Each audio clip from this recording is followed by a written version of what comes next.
Baik, selamat datang semuanya. Perkenalkan, nama saya Yohanes Wijaya. Saya adalah seorang psikolog klinis yang pada kesempatan hari ini akan menjelaskan tentang literasi, bahasa, dan split brain. Ini adalah pelajaran dari biopsikologi di pertemuan ke-14, gitu ya. Oke. Em, untuk mempercepat waktu, kita akan mulai saja ya.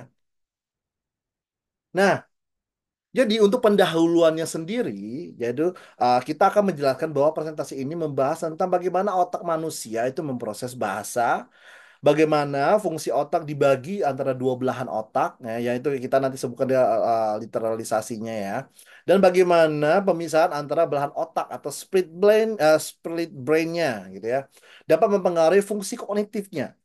Tujuan dari presentasi ini adalah untuk memahami bagaimana struktur dan fungsi otak berhubungan dengan perilaku dan pemrosesan informasi.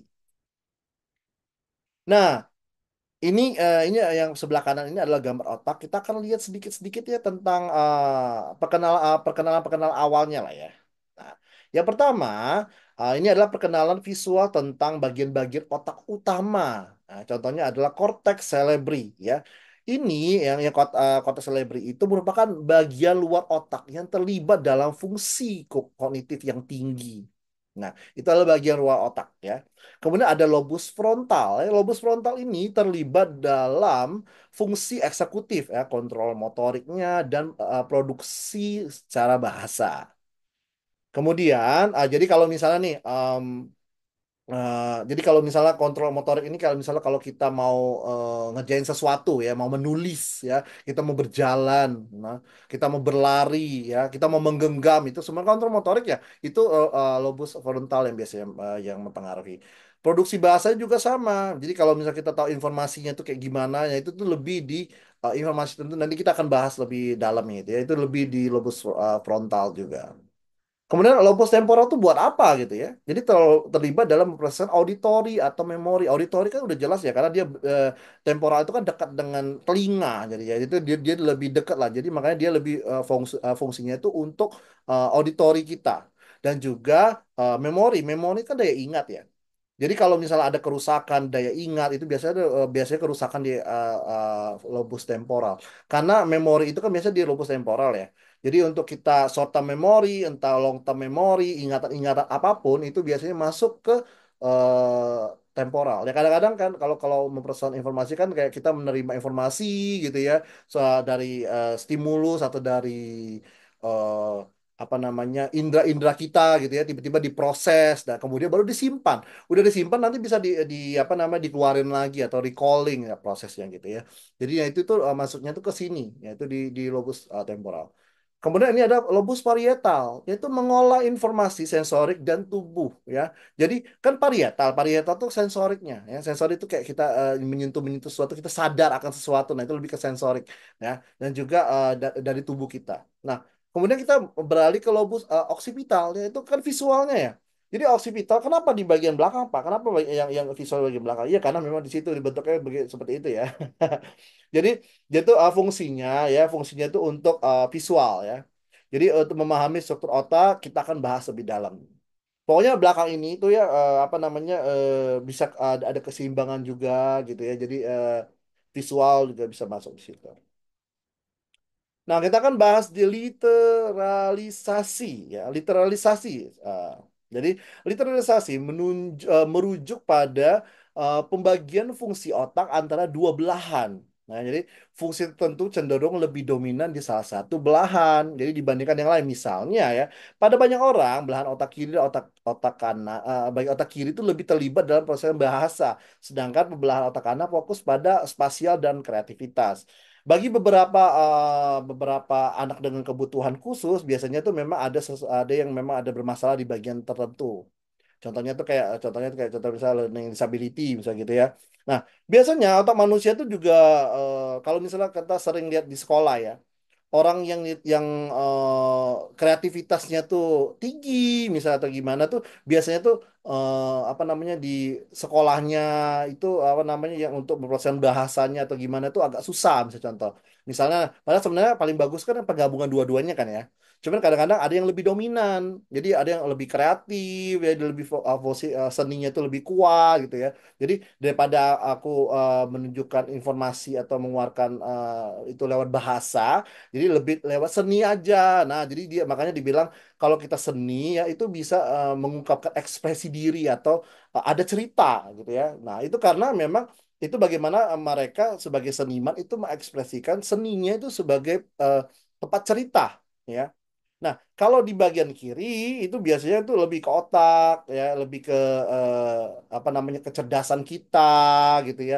Bagaimana kita apa namanya memecahkan masalah gitu. Itu lebih ke banyak ke otak kanan.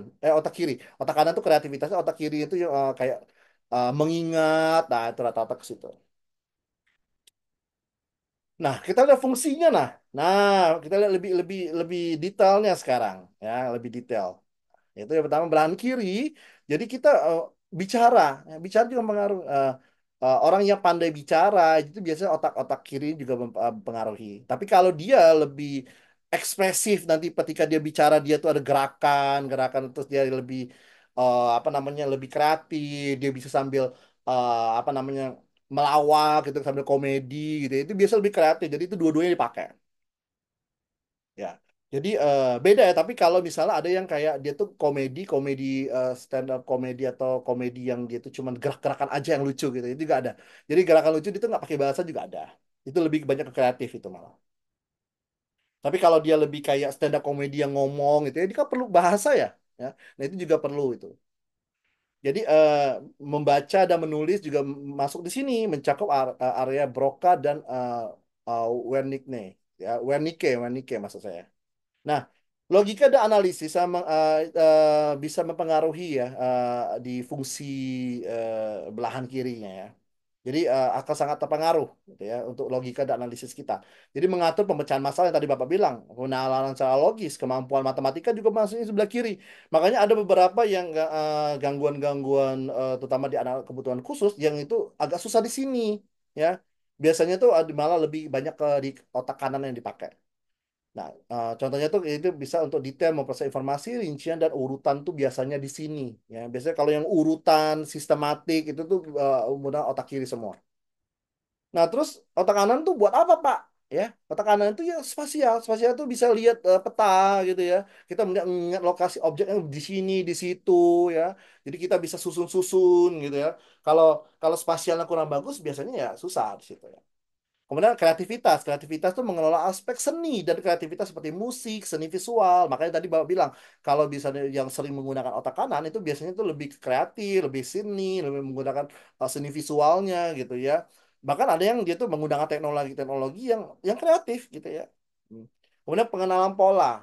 Nah, pengenalan pola contohnya mengenali wajah dan pola serta menangkap konteks pada emosi. Nah, jadi apa namanya kadang-kadang kita tuh paham kita itu bisa memahami perasaan orang lain tuh biasanya tuh atau empati biasanya banyak ya itu lebih menggunakan otak belahan kanan yaitu. Nah, contohnya ketika kita menulis cerita, hemisfer kiri bekerja keras untuk membentuk kata-kata dan kalimat, kanannya itu untuk menciptakan gambaran. Nah, jadi seharusnya dua-duanya dipakai, tapi biasanya tuh manusia itu ada lebih lebih lebih sering dipakai yang mana gitu, dominannya lebih seperti itu. Nah, bukti literasi itu kayak gimana? Buktinya itu apa? Penelitian klinis juga ada. Itu yang kerusakan pada jadi ada yang ada ketika dia tuh rusak di bagian tertentu, dia akan merusak fungsi-fungsi yang tadi. Nah, itu penelitian klinisnya. Kemudian penciptaan otak kayak yang pakai PET, fMRI yang menunjukkan aktivitas otak sama tugas. Jadi ketika kita untuk tugas tuh dia tuh bergerak-gerak. Nah, dia tuh ngecek nih kayak gitu. Kemudian eksperimen perilaku yaitu tugas-tugas yang mengungkap perbedaan fungsi antara belahan otak. Jadi fungsi-fungsinya itu loh. Jadi kita bisa ngelihat oh setiap fungsi itu begini, setiap fungsi itu begini. Nah, itu makanya dia bilang eksperimen perilaku. Kemudian bahasa otak, ya, itu menjelaskan bagaimana bahasa diproses secara dominan di sebelah kiri otak, ya. Jadi ini termasuk produksi bahasa, bicara penulisan, dan pemahaman bahasa. Jadi kalau kita memahami sesuatu, ya, kita informasi itu memahami sesuatu itu belok ke kiri, ya. Kemudian menyebutkan bahwa kerusakan pada area terkait dapat menyebabkan gangguan bahasa. Jadi kalau di bagian kiri kita rusak bisa ada afasia, gangguan bahasa. Jadi dia susah untuk ngomong juga bisa di situ. Kemudian area Broca itu terletak di lobus frontal kiri yang terlibat dalam produksi bahasa, ya. Jadi kerusakan di area ini menyebabkan afasia Broca di mana individu kesulitan berbicara dengan lancar dan membentuk kalimat. Jadi agak susah-susah ngomong terbata-bata dan dia bingung mau ekspresiin kayak gimana gitu. Tapi pemahaman bahasa biasanya tetap ada, relatif baik karena dia paham, oh oh ini maksudnya ini ya. Cuman dia itu bingung untuk ekspresiin di situ gitu karena dia tuh bahasanya itu jadi susah menjelaskan dalam bentuk bahasa jadinya. Jadi area Wernicke maksudnya, Wernicke itu terletak di lobus temporal kiri malah. Ya, di temporal ya, di temporal itu ada lagi nih, temporal kiri yang berfungsi untuk memaman bahasa. Ya, kerusakan di area ini dapat menyebabkan afasia Wernicke ya, di mana individu memiliki kesulitan memahami bahasa dan mungkin berbicara dengan kalimat yang tidak ada makna. Jadi susah untuk ngomong gitu loh. Itu lebih ke Wernicke. Contoh, ya, orang tuh berusaha belajar bahasa asing. Mereka menggunakan area Wernicke untuk memahami kata-kata baru dan area Broca untuk mempraktekkan pengucapannya kayak gimana. Ya, dia area ini ya itu belajar bahasa baru untuk memahami. Oh, maksudnya apa sih gitu. Nah, itu tuh di Wernicke biasanya ya. Broca tuh ngomong. Ah, gitu tuh lebih begitu. Terus kalau gangguan bahasa itu apa aja? Ada banyak macam-macam. Ada afasia Broca, itu kesulitan berbicara dan menulis tapi pemahaman bahasa relatifnya utuh ya. Jadi dia tuh berbicara dan menulis tetap bagus gitu ya. Cuman apa namanya kesulitan bicara aja. Ya. Kalau afasia Wernicke kesulitan memahami bahasa malah dia mau bicara mungkin tetap ya. Jadi dia tuh tetap yang kayak dulu gitu ya. Cuman dia memahami sesuatu tuh susah. Ya. Apalagi dengan kalimat yang nggak apa yang susah dipahami lah ini gitu, incoherent gitu ya. Nah, afasia itu global, afasia global kesulitan baik dalam berbicara maupun memahami bahasa. Kesulitannya tuh baik berbicara dan paham bahasa juga susah. Jadi dua-duanya susah. Ya. Nah, kita kan bahas ke konsep dari split brain. Ya. Split brain terjadi setelah pemotongan korpus kolosum untuk mengatasi epilepsi. Ya. Kenapa bisa itu? Karena itu tujuannya mengatasi epilepsi yang tidak dapat diobati dengan cara lain. Jadi menggunakan ini. Ya. Jadi kolosum adalah serat saraf yang menghubungkan kedua belahan otak dan pemotongan ini dapat menghambat komunikasi langsung antara keduanya. Jadi kalau dipotong, ya, jadi susah komunikasi karena itu adalah menghubungkan kedua belahan otak. Nah itu yang malah susah. Ya, contoh ya. Split brain.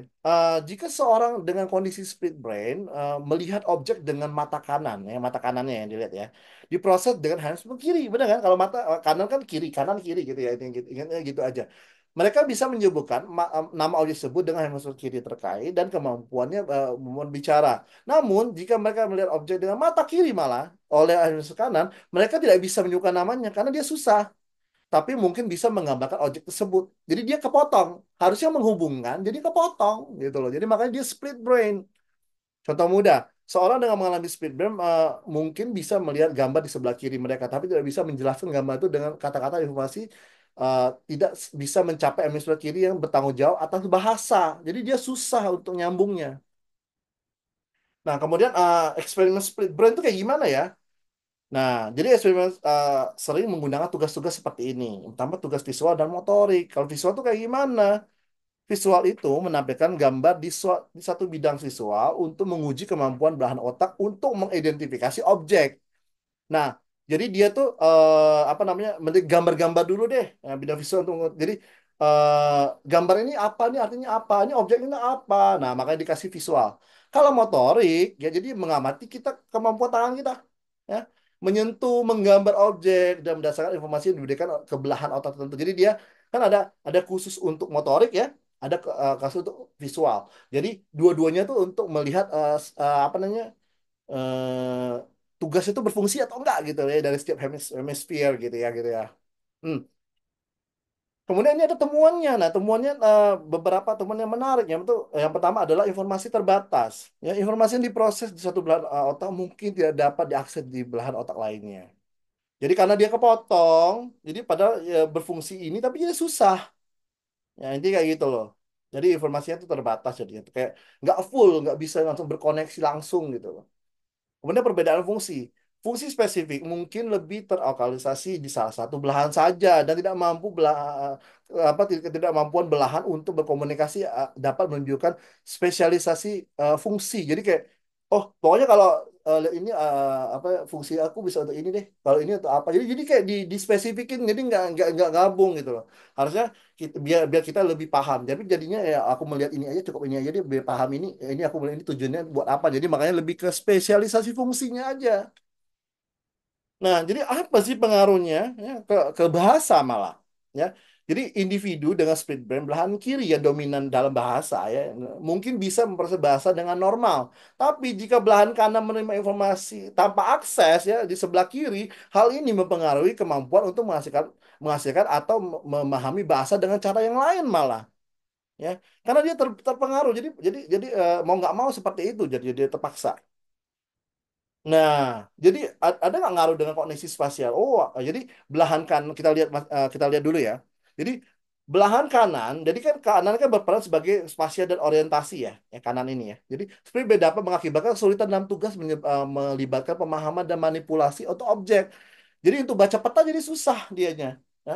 Dalam ruang karena informasi spasial tidak dapat dengan mudah diteruskan ke belahan kiri untuk pemrosesan lebih lanjut. Seperti itu. Terus kasus nyatanya kayak gimana Pak?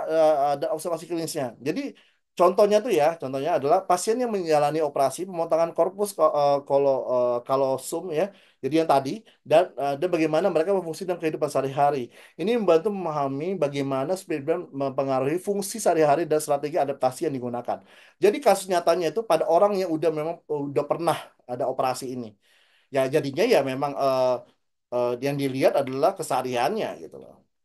Karena ya itu yang menghubungannya. Terus hubungan dengan teori literalisasi itu apa aja jadinya? Jadi buat apa belajar ini hubungannya apa gitu ya? Jadi menjelaskan bahwa penelitian bahwa pasien dengan split brain memperkuat pemahaman kita tentang literalisasi dengan menunjukkan bagaimana fungsi tertentu teralokasi di belahan otak tertentu dan bagaimana pemisahan fisik dan dapat mengganggu komunikasi antara fungsi tersebut. Jadi ingat kita harus tahu dulu otaknya untuk mengetahui untuk literasi itu kayak gimana.